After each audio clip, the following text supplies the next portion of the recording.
Betty M. Baker has been the director of the Alachua County Administrative Services Department since January of 2002. Prior to that, she was the assistant city manager in Cincinnati, Ohio for 12 years. Ms. Baker has a B.S. in criminology and psychology from Florida State University, a Master of Education from Xavier University, and a Master of Public Administration from Baruch College. She is a National Urban Fellow, a Certified Public Manager, and a winner of the Cincinnati Select Women of the Year Award. Welcome, Betty. Thank you.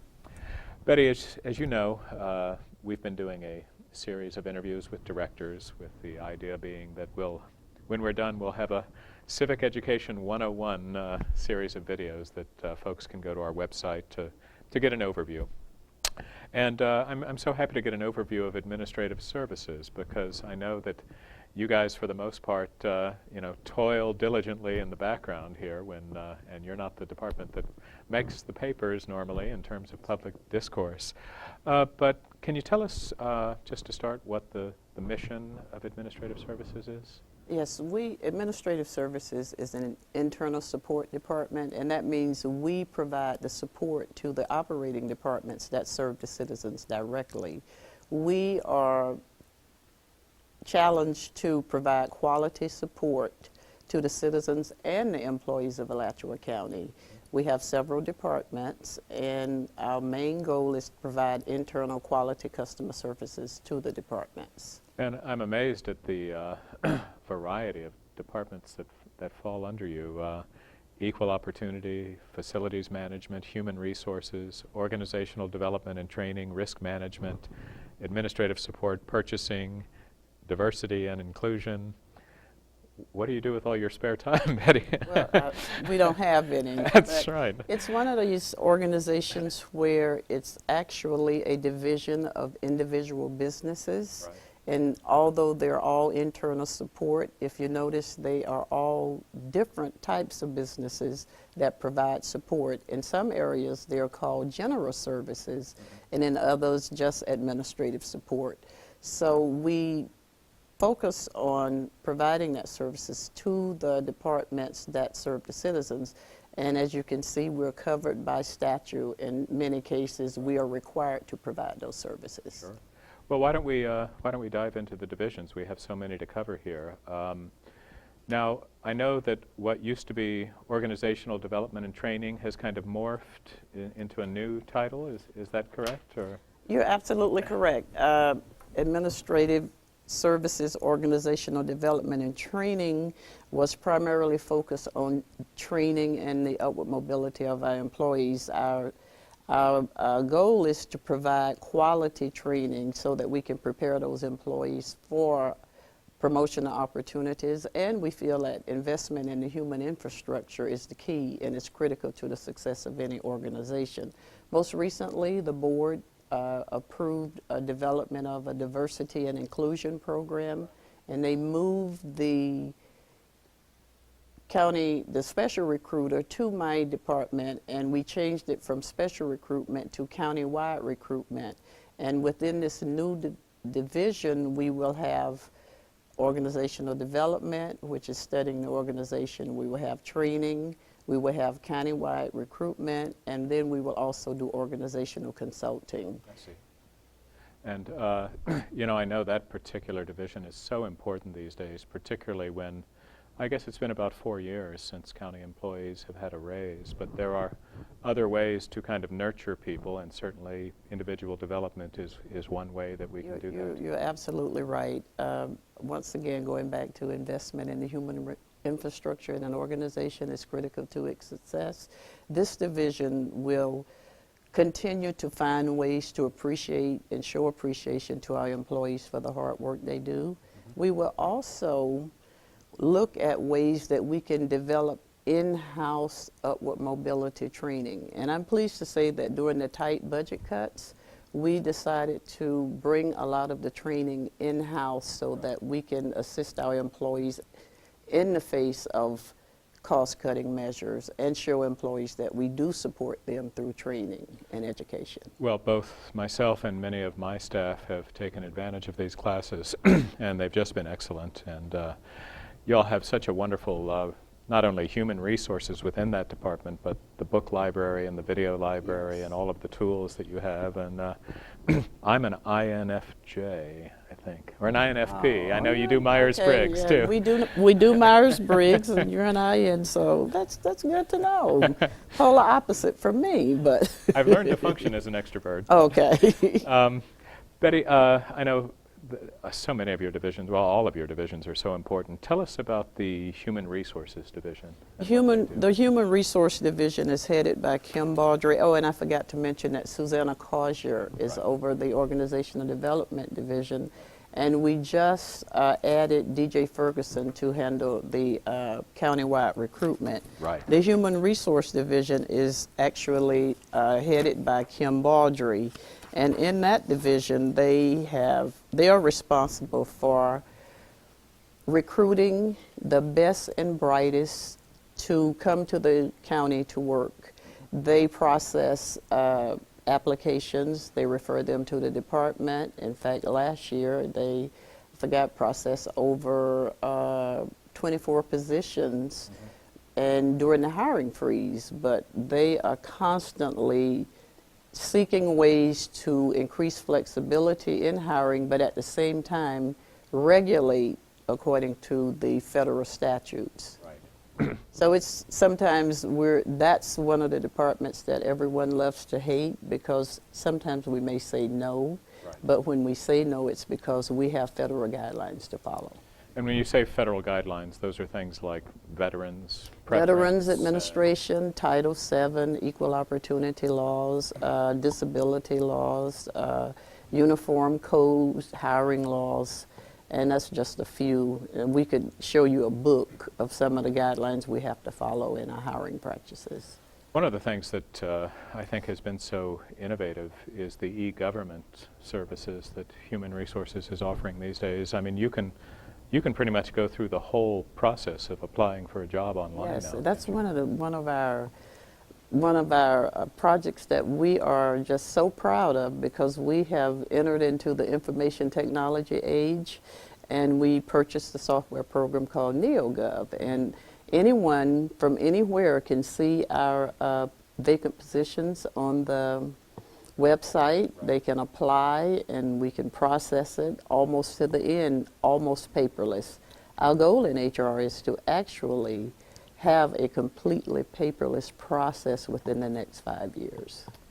Well, that's so important this day and age. Now, HR also handles employee recognition, don't they? Yes. And again, in lieu of raises for the last several years, I know that's become particularly important too. What types of recognitions do they do?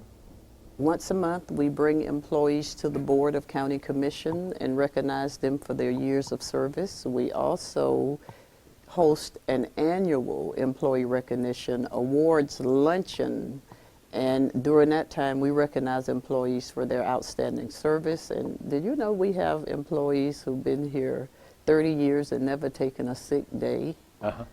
Perfect attendance. Wow. And what we do is recognize them for things like perfect attendance, safe driving, being accident free. And we just say to them, thank you. We really appreciate your working for the county, because we do have a group of loyal county employees who take pride in working here, and when we recognize them, they appreciate it. Betty, I'm gonna guess that the facilities division is probably, from a employee standpoint, your largest division. Is that correct? It is. We have almost 30. We have about 38 employees. We did lose employees during the budget cuts, but it is the largest division, and it's charged with providing construction, renovation, and maintaining safe county buildings. Right. And they must be clean and now energy efficient. And I guess a lot of this is long-term planning and It requires a lot of long-term planning. We have a downtown master plan for space needs. We also are now looking at the aging of our infrastructure. Right. And we're planning the fact that within the next 5 to 10 years, some of these buildings will probably be so old that maintaining them would be not as cost effective as looking into perhaps building newer buildings. You know, it seems like the last 5 or 6 years there's been a real uptick in the buildings that have come online in Alachua County. You go back a little bit further, and I guess we had the courthouse. Yes. That was the 1 cent, one 1 courthouse, 1 year project where there was a sales tax that came and then went. On time and under budget, by the way. Yes, that was a great project, and we did finish it on time, and it was under budget. And then, as you remember, there were plans for another building, but Right. the economic downtown changed our plans to do that. Right. Downturn. But Sure. another thing we did was build 2 green fire stations. Right. And we completed those, and those were the first green fire stations in the state of Florida. And they are really amazing buildings. They really are nice buildings. I guess, you know, you always want to make sure new construction is using the best practices, but Facilities has done an amazing job in retrofitting in a green way some of our existing buildings too. Yes, I commend Charlie Jackson, the facilities manager, for being the visionary that he is and looking at ways that we can save energy. And as you know, we have retrofitted several of our buildings with new lighting, health department, this building, and several of the other buildings, which is resulting in an approximate savings. I don't have the exact kilowatt hours, but if Mr. Jackson were here with us, he could tell you to the I didn't expect you to know it to a kilowatt, Betty. Yes, but we are very, very pleased with our energy savings. And last year, we think we saved about $90,000 in energy savings and usage, and that was because of our rebates and in our partnership with GRU. Yeah, I've noticed at those commission meetings you all come in with those blown up rebate checks. Yes, and I know the county commission is very glad to get those. The commission also, I guess, put into place a policy about using some of those savings for future energy improvements. Yes, we have what we call the Energy Reinvestment Program, and as we save money, that money will be reinvested in other energy saving projects, and we're planning now to look at 2 particular projects that we might bring back to the board for approval. And one is, you may not know this, but there are about 124 motors that operate the various HVAC systems and different systems in the county. And some of those motors are aged. Right. And we would like to replace those motors with energy efficient motors, which will also save the county dollars in energy usage. And that's just one of the ideas that we plan to use the energy reinvestment savings with. I was over with Charlie Jackson not too long ago up on the roof of the civil courthouse across from our building here, and we're touring our roofs. I've been on those roofs too. It's an amazing product, these that thick foam, foam roofs yes. that can just be laid right on top of the Yes. existing structure, and very energy efficient. It's energy efficient and it's cost effective. It's much better than tearing off the roof and putting a whole capital project roof on. So, Right, yes. Moving on, you have a risk management We division. do. Tell us about risk management. Our risk management division is like most divisions. Once again, it's required. We're required. There's a state statute, and what we do in risk management, aside from managing employee benefits, is to reduce workplace accidents, illnesses, and promote loss prevention, and try to avoid any type of lawsuit if possible. We provide insurance coverage for 2,000 active employees in the county. Right. We provide a means for the employees to improve their health to our newly added to the department wellness program. We were contracting with a wellness coordinator, but we found that we could save $30,000 just by eliminating that contract and bringing a person on board to provide the wellness education for us. And I assume the numbers and the history of these kinds of programs show that they're well worth the investment. They're well worth the investment in keeping a well employee. And since we're self-insured, if we keep our employees well, then we save dollars on expenditures to our self-insurance program. And as you know, I forgot to mention that we also provide the property and casualty insurance for all of our buildings, and that's about 155. The value of that is about $155 million. Oh, is that right? Because we have 51 buildings in the county. I did not realize that. Yes. And No, you- 57, I'm sorry. Ah. We have 57 buildings in the county. And just to be clear, the county doesn't just maintain the Board of County Commission buildings. They maintain the courthouses, the Yes. state's attorney's office, Yes. the sheriff's office. The sheriff's central office, and the jail, Yeah. animal services, the ag center, and some of the downtown buildings. Yeah. So when you factor that in, it's easy to see how it gets up to 57. Absolutely. The property appraiser, the tax collector, the one on 34th, we maintain that. Supervisor of election. Supervisor of elections, yes. Environmental protection, which is in Yes. its own separate area. Yes.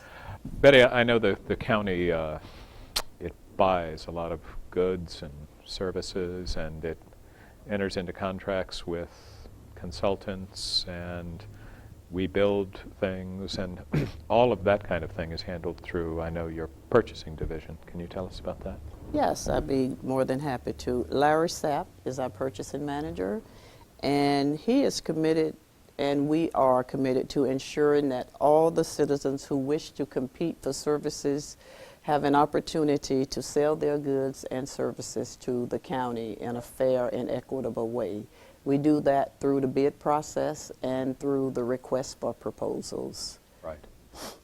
We also, in purchasing, I can't give you the amount. I was looking at it. We have a purchase order system. What we call piggyback onto the state system. So if there's a state purchase order, a state contract, we can add to that so we can eliminate the RFP, or the request for proposal process, which reduces the time that we can provide those services. You know, I really appreciate the way you've set it up there, with each department having its own purchasing representative. You don't have to work with 10 different people depending on whether you're buying a truck or a pencil or whatever. It's somebody that can help guide you through the system and make sure you're dotting all the I's and crossing all the T's and doing everything just right, because after all, we're spending taxpayer dollars here. And we try our best to ensure that all the goods and services are obtained at a minimal cost by maximizing the competition. Right. And that purchasing agent that is assigned to that department has the responsibility to ensure that the process is open and fair, and they will guide those departments through how the process works. One of the things that I love that purchasing does every year, and I think they do it in July, is they do a reverse trade show. Yes. Where vendors and people that have services or goods to sell can go to one place and see government representatives from not just Alachua County, but I guess from all of our... all over the region, this area. And that's good, because a lot of citizens or a lot of vendors, over my years of, and that's too many, public administration experience, one of the major complaints we've heard is, I don't know how to navigate the government's process. It Right. takes too long. And one of the things that we've done with Larry Sapp's guidance is try to make it as easy and as less complicated for those vendors. So that reverse trade show is just a tool so that the vendors can go and they can meet all of the area, University of Florida, anyone that's doing business with government can come and hear those representatives and actually learn how the process works. I'm also, as I was with Human Resources, I was very impressed with Larry's and the purchasing division's presence on the internet. There's a great... Star. Yeah. Yes. I mean, it will automatically inform you when something that you've signed up for to learn about Yes. is available. And Yes. Just and in general, the purchasing website gives you a great deal of information about the process and step by step how to go through it.